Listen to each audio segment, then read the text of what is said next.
Curve tracing.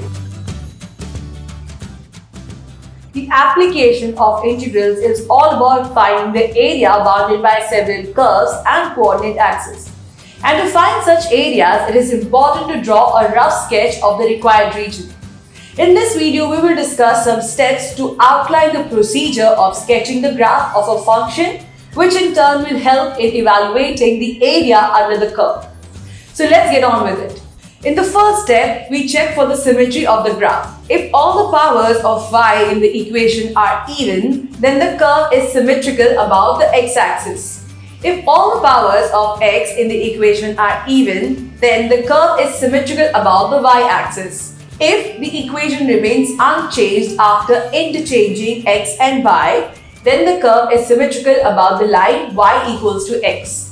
If the equation remains unchanged after interchanging x with minus x and y with minus y, then the curve is symmetrical in the opposite quadrants. In the second step, we find the tangents to the curve at origin. If there is no constant term in the equation of the curve, then the curve passes through the origin. To find the tangents at the origin, equate the term having the lowest degree to 0. For example, if the equation of the curve is x cubed plus y cubed plus 2xy equals to 0, then tangents at the origin is given as 2xy equals to 0 implies x equals to 0 and y equals to 0. So, the tangents to this curve will be the x and y axis. In the third step, we find the points of intersection of the curve with the coordinate axis. This is done in two small steps. Suppose the equation of the curve is x square plus y square equals to 9. First, put y equals to 0 in the equation of the curve and find the corresponding values of x to get the point of intersection of the curve with the x-axis.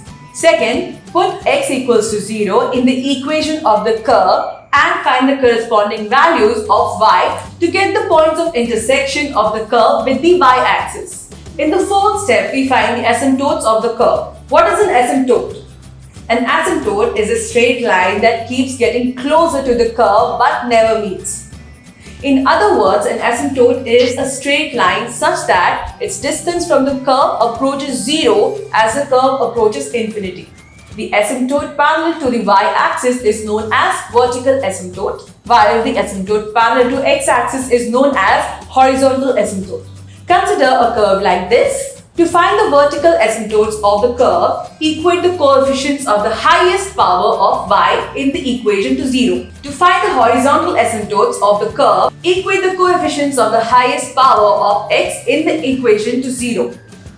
In the fifth step, we find the region in which the curve does not lie. To determine the region in the Cartesian plane where the given curve does not lie, solve the equation for y in terms of x or solve the equation for x in terms of y.